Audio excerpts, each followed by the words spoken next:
इसके पीछे के षड्यंत्रकारियों को बख्शा नहीं जाएगा।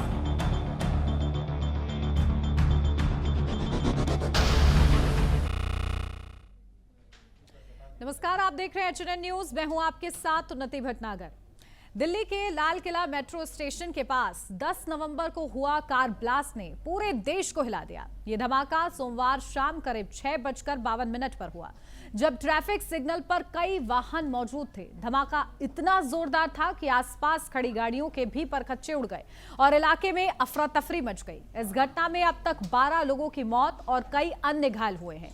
इस घटना की संवेदनशीलता को देखते हुए इसकी जांच एनआईए को सौंप दी गई है। दिल्ली ब्लास्ट मामले में कई बड़े खुलासे हुए हैं और अब तक 12 लोगों को गिरफ्तार किया जा चुका है, जिनमें से 6 डॉक्टर हैं। इन लोगों का संबंध सफेद पोश आतंकी मॉड्यूल से बताया जा रहा है। फरीदाबाद की अल फलाह यूनिवर्सिटी से ब्लास्ट की प्लानिंग होने के भी सबूत मिल रहे हैं, जहां से कई लोगों को हिरासत में लिया गया है। तो वहीं डॉक्टर शाहीन और उसके भाई जावेद की गिरफ्तारी के बाद सबूत और मजबूत हुए हैं।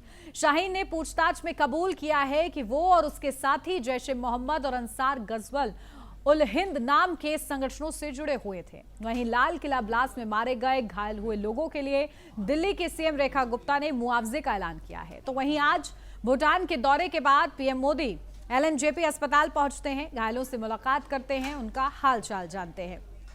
26/11 के बाद 10/11 निर्दोषों को क्यों मारा, यह सबसे बड़ा सवाल इस वक्त बना हुआ है। आखिर इस साजिश के पीछे कौन लोग थे, मास्टरमाइंड कौन था, और अब जांच एजेंसियां उसी की तलाश में जुटी हुई हैं। तो देखिए, दिल्ली ब्लास्ट ने हर किसी को हैरान परेशान करके रखा हुआ है। क्या दिल्ली ब्लास्ट में जैश का हाथ है, क्योंकि कनेक्शन सामने आ रहे हैं। जनवरी से बताया जा रहा है कि इसकी साजिश चल रही थी। यूपी से पुलवामा तक छापेमारी तेज हो चुकी है। आपको पूरी टाइमलाइन बताते हैं एक बार। 6:52 पर यह विस्फोट होता है और विस्फोट इतना ज्यादा भयानक होता है कि आसपास खड़े लोगों की रूह कांप उठती है। हादसे में 9 लोग मारे गए, कई लोग घायल हुए, लेकिन यह संख्या बढ़ गई, 12 की संख्या है। और इसी के साथ आपको बताएं, जहां आसपास की कई गाड़ियां आग की चपेट में आ जाती हैं जब यह ब्लास्ट होता है, तो और इसीलिए जो घायलों की संख्या है वो भी बढ़ती हुई नजर आती है। शाम 7 बजे 7 फायर टेंडर मौके पर भेजे जाते हैं कि आग पर काबू पाया जा सके। तो ये पूरी ब्लास्ट की जो टाइमलाइन है वो हम आपको बता रहे हैं, जहां शाम 7:02 पर क्राइम ब्रांच और स्पेशल सेल की टीमें घटनास्थल पर पहुंचती हैं, अपनी जांच शुरू करती हैं। इस ब्लास्ट में सबसे पहले जिस तरीके से तत्परता दिखानी चाहिए थी वो तत्परता दिखाती है। तो डॉक्टरों का आतंकी नेटवर्क अब आपको बताते हैं। डॉक्टर आदिल अहमद राठर गिरफ्तार हुआ है।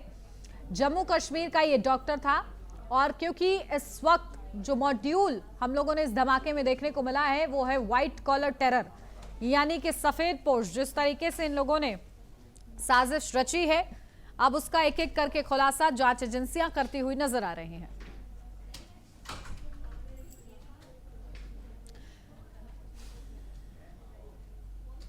तो चलिए अपडेट ले लेते हैं इसी पर। हमारे संवाददाता अभिषेक आनंद हमारे साथ जुड़ गए हैं। अभिषेक, क्या कुछ जानकारी? देखिए, अब इस पूरे मामले में एक एक करके जांच आगे बढ़ रही है लगातार, क्योंकि बताया जा रहा है मौके से एफएसएल टीम ने करीब 40 सबूत भी जुटाए हैं। पीएम मोदी घायलों से मिले हैं, और क्या कुछ हो रहा है इस पूरे मामले में? बिल्कुल उन्नति, देखिए जिस तरीके से 10 तारीख को जब ये ब्लास्ट हुआ था उसके बाद से तमाम एजेंसियां जो है वो काफ़ी ज़्यादा सक्रिय हो गई थी। दिल्ली से लेकर के लखनऊ, जम्मू कश्मीर, गुजरात तक इसके जो कनेक्शन जो है वो बताए जा रहे हैं। हालांकि जो I-20 गाड़ी में जो ये ब्लास्ट जब हुआ था तो उस वक्त में काफ़ी ज़्यादा गहमा गहमी का माहौल था वहाँ पर। वो क्राउडेड एरिया था, लगातार इस तरीके का माहौल जो है वहाँ पर बना हुआ रहता है।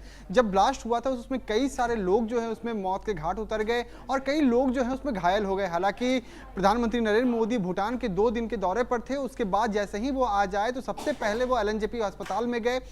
जितने भी मरीज वहां पर जो पेशेंट जो थे उनसे मिलने के लिए गए थे और उनको कहीं ना कहीं सांत्वना देने के लिए गए थे कि आने वाले वक्त में इस तरीके की किसी भी तरीके की घटनाएं नहीं होंगी। और डॉक्टरों से भी उनसे बातचीत की है कि क्या किस तरीके से चिकित्साएं चल रही है और दवाइयां जो है वो किस तरीके की है, और भी अच्छे खासी जो उनको जो ऑपरेशन जो है वो तैयार करने के लिए कहा गया है कि इनको किसी भी तरीके की कि परेशानियां ना हो।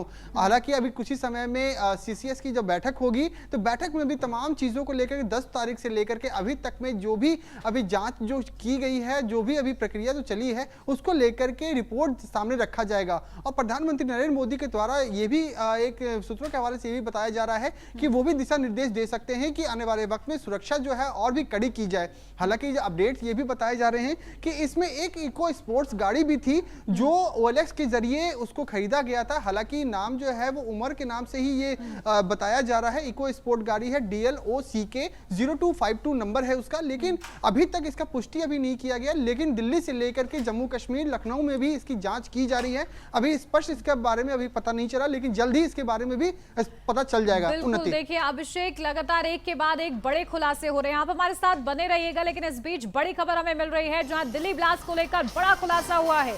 आमिर राशिद नाम के शख्स ने खरीदी थी कार। ऑनलाइन साइट के जरिए कार खरीदी गई थी। कार खरीद में लगे थे आमिर राशिद के डॉक्यूमेंट्स।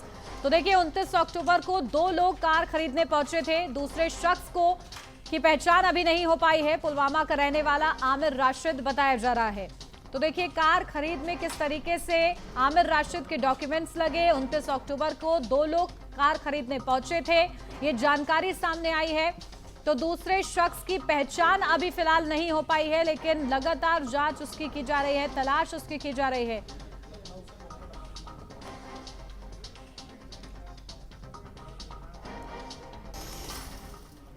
तो चलिए इसी पर ज्यादा अपडेट लेते हैं। अभिषेक हमारे संवाददाता लगातार हमारे साथ बने हुए हैं। अभिषेक, देखिए क्योंकि कार किस तरीके से खरीदी गई, 2 लोग इसमें शामिल थे, एक की पहचान नहीं हो पाई है, कैसे तलाश की जा रही है, क्या लीड्स मिल रहे हैं जिनके थ्रू आगे जांच एजेंसियां बढ़ रही हैं?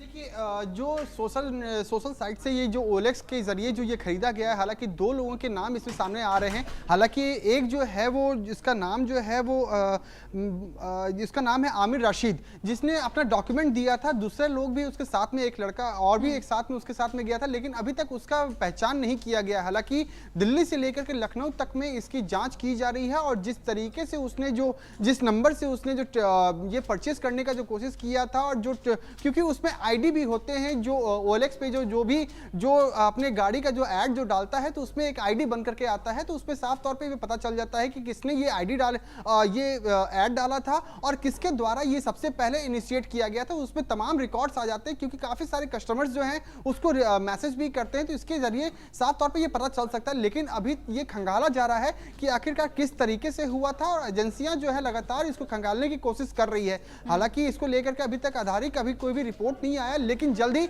इसके रिपोर्ट आने वाले हैं। और आने वाले वक्त में क्योंकि लगातार इस एंगल में अलग अलग मोड़ भी आते जा रहे हैं, तो ऐसे में बड़ा एक फैक्टर बन गया है। न केवल दिल्ली में, लखनऊ में भी इसका हाई अलर्ट जारी किया गया है। जम्मू कश्मीर में भी इसको लेकर के लगातार छानबीन चल रही है।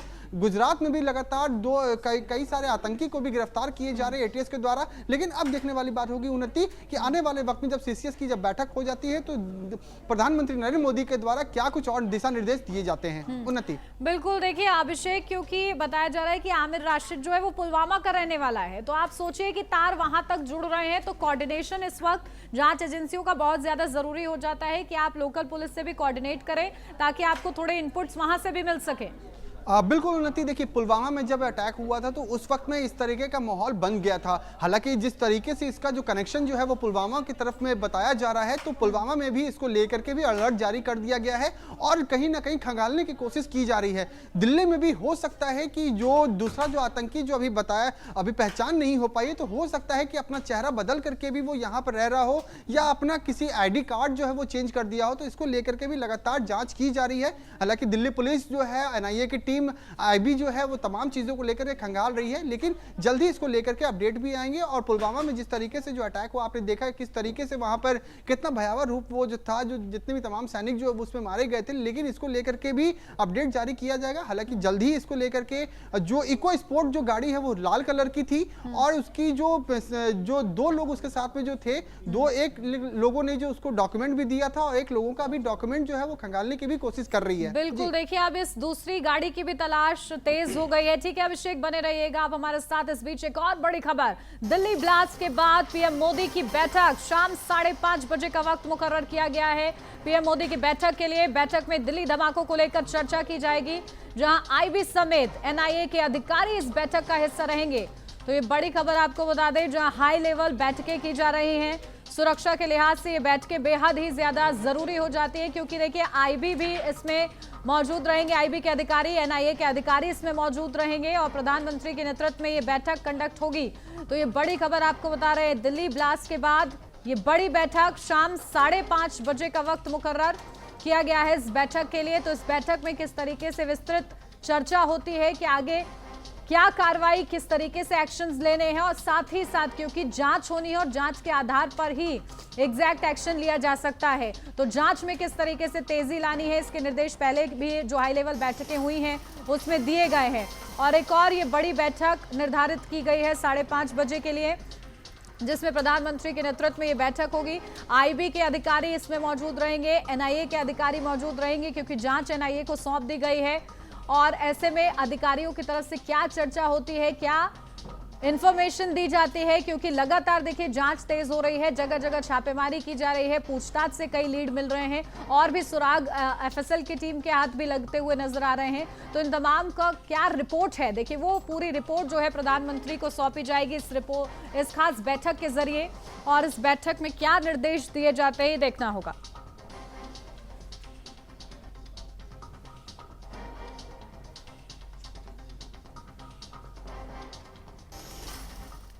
चलिए इसी पर ज्यादा अपडेट ले लेते हैं। अभिषेक आनंद लगातार हमारे साथ बने हुए हैं और एक और खास संवाददाता हमारे साथ जुड़ गए हैं, अमान हमारे साथ लखनऊ से जुड़ गए हैं। अमान, आपके पास भी आती हूँ, लेकिन अभिषेक इस पर अपडेट, क्योंकि खास बैठक है और इस बैठक में आईबी के अधिकारी, एनआईए के अधिकारी मौजूद रहेंगे। क्या चर्चा, किस तरीके से विस्तृत ये जांच आगे बढ़े, तेजी से बढ़े, इसको लेकर कितनी संवेदनशीलता और प्रतिबद्धता? बिल्कुल उन्नति, देखिए जब से ये ब्लास्ट हुआ है उसके बाद से तीनों एजेंसियां जो है वो सक्रिय हो गई है। आप देख रहे होंगे कि लगातार जो है सुबह से ही लेकर के रात तक हर दिन वहीं पर सब लोग है। आईबी की जो टीम जो है, एनआईए की टीम जो है वो लगातार उस चीज़ को खंगालने की कोशिश कर रही है, लगातार जो है सबूतों को इकट्ठा करने की कोशिश कर रही है कि आखिरकार जो एक्सप्लोजन जो यूज़ किए गए हैं वो किस तरीके के एक्सप्लोजन थे। और आपको बता दूँ कि किस 42 जो है उसमें कहीं ना कहीं सबूत जो है वो साफ तौर पर मिले हैं। 2 इसमें जो मेन जो बॉम्ब जो थे वो बरामद किए गए हैं। इसको भी कहीं ना कहीं जांच प्रक्रिया अभी चल रही है।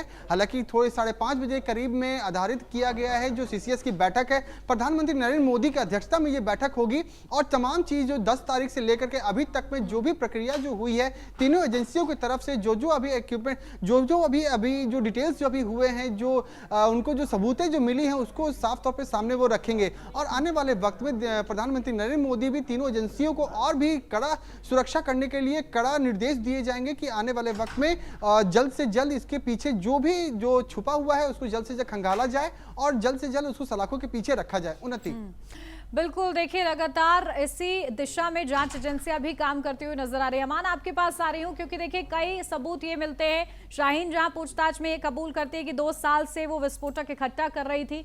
लखनऊ में कितनी सक्रियता आपको देखने को मिल रही है, टीम्स किस तरीके से वहां पर एक्शन मोड में नजर आ रही है? जी, आपको बता दें, जिस तरह से दिल्ली ब्लास्ट कांड हुआ है उसके बाद से लगातार जो दिल्ली कांड का कनेक्शन है वो लखनऊ से सीधा जुड़ता नजर आ रहा है, जिसमें वो चाहे बात की जाए शाहीन की या शाहीन के भाई परवेज की, वो दोनों लखनऊ के हैं। तो लखनऊ में जो हाई अलर्ट है वो लगातार जारी है। यहाँ पे लखनऊ में जो बस अड्डों की बात की जाए या रेलवे स्टेशन की बात की जाए, जहाँ पे लगातार सघन चेकिंग अभियान चलाया जा रहा है। और यहाँ पे जो भीड़ भाड़ वाले एरिया है वहां पे भी सादी वर्दी में पुलिस एक्टिव मोड में नजर आ रही है। और जो भी संदिग्ध वस्तु या संदिग्ध व्यक्ति मिलता है तो तत्काल उसकी जांच के भी आदेश दिए गए हैं। और लगातार पुलिस जो है वो सड़कों पे नजर आ रही है। वो चाहे बात की जाए थाना प्रभारी से लेके आईपीएस अधिकारी तक, सभी सड़कों पे लगातार निगाह बनाए हुए हैं। इस घटना के बाद जिस तरह से राजधानी लखनऊ में पुलिस एक्टिव मोड पर नजर आ रही है, तो साफ जाहिर है कि कोई भी जो संदिग्ध व्यक्ति या संदिग्ध वस्तु होती है उसकी तत्काल जांच की जाती है। और जो रेलवे स्टेशन है वहाँ पे जो डॉग स्पॉट्स वगैरह है, डॉग स्पॉट्स को लेकर चलाया जा रहा है। यहाँ पे जो ऐतिहासिक इमारतें हैं या धार्मिक स्थल है, उन सब जगहों की लगातार जांच की जा रही है। जो भी संदिग्ध व्यक्ति नजर आ रहा है उससे पूछताछ की जा रही है और जांच की जा रही है।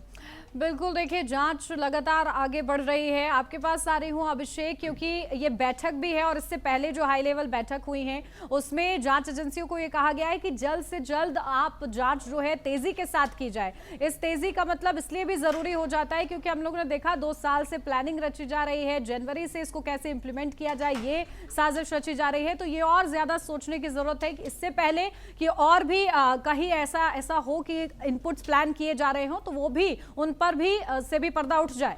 बिल्कुल उन्नति, देखिए जब से ये पहली जब बैठक हुई थी गृह मंत्री अमित शाह के आवास पे, उसके बाद से तीनों एजेंसियां जो हैं, सभी लोग जो सक्रिय हो गए थे, उसके बाद आपने देखा है किस तरीके से कड़ियां जो है वो जुड़ती चली गई। कई सारे अपडेट्स इसमें आए हैं।